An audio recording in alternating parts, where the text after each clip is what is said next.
महोत्सव रखा और एक यज्ञ रखा। उस यज्ञ का नियम था, पहले जो यज्ञ होते थे उन यज्ञ का नियम था, यज्ञ में घंटा लगता था और यज्ञ की जैसी पूर्णाहुति होती थी तो यज्ञ का घंटा अपने आप बज जाता था, अपने आप बजता था, उसे बजाता कोई नहीं था, अपने आप बजता।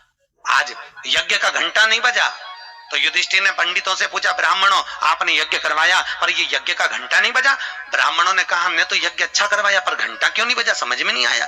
तब इतने में ब्राह्मणों में से एक ब्राह्मण यज्ञाचार्य ने कहा, मुझे लगता है यज्ञ दो तरह का होता है, एक यज्ञ जो अग्नि में साकल्य दी जाती है तो अग्नि देवता प्रसन्न होते हैं, और दूसरा यज्ञ वो कि भंडारा किया जाए और लोगों के मुंह में भोजन दिया जाए, वो यज्ञ भी प्रबल होता है। महाराज हमको लगता है यहाँ दोनों यज्ञ हुए, एक यज्ञ आहुतियों का, एक यज्ञ भंडारे का। मुझे लगता है भंडारे में कोई भूखा रह गया है, कोई भूखा है। अब वो भूखे व्यक्ति को ढूंढो। पांडव गए और पांडव जाकर जरा पता करो कि भूखा कौन है अपने नगर में, यज्ञ का घंटा बजेगा। जाकर देखा तो एक कुटिया में एक संत बैठे हुए थे। बाबा आपने भोजन किया है? नहीं। आपने भोजन नहीं किया? नहीं। क्यों नहीं किया? मैं काहे को भोजन करूं, भंडारा हो रहा, चलो भोजन करो। नहीं नहीं मैं नहीं करता। भंडारे में भोजन नहीं करोगे? नहीं। क्यों नहीं करोगे? मैं उसके घर में भोजन करता हूं जो मेरे को 108 अश्वमेध यज्ञ का पुण्य देता है। पांडव मेरे को 108 अश्वमेध यज्ञ का पुण्य देते, मैं उनके भोजन कर लूंगा। अब पांडवों ने सोचा अपनी जिंदगी में पहला तो अश्वमेध यज्ञ कर रहा है और 108 अश्वमेध यज्ञ तो हमने कभी जिंदगी में नहीं करे, तो हम इसको पुण्य कहां से दे बाबा को। पांडव चले गए। द्रौपदी ने पूछा कोई मिला?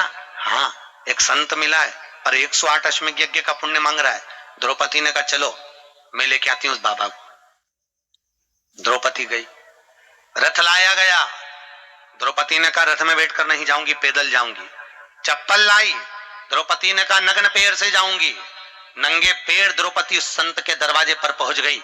बाबा चलो हमारे यहाँ यज्ञ हुआ है, भंडारे का भोजन करना।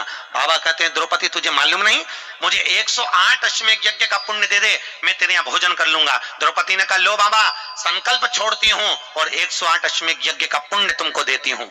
संत ने कहा द्रौपदी तेरे पति ने तो कभी पूरे यज्ञ नहीं करे, तूने कब कर लिए? द्रौपदी बोली बाबा मैंने सुना है मेरे कृष्ण के मुख से, जब कोई व्यक्ति अपने घर से निकलकर किसी संत के दरवाजे पर, किसी कथा के पंडाल में, किसी मंदिर पर, किसी तीर्थ में पैदल पैदल जाता है, जितने कदम चलकर जाता है उतने अश्वमेध यज्ञ वो अपने जीवन के कर लेता है महाराज, उतने अश्वमेध यज्ञ वो अपने जीवन के करता है। और द्रौपदी ने कहा बाबा मैं तुम्हारे दरवाजे पर चलकर आई हूं, 18,000 कदम मैं चलकर तेरे दरवाजे पर पहुंची हूं, उसमें से 108 अश्वमेध यज्ञ तुमको देती हूं।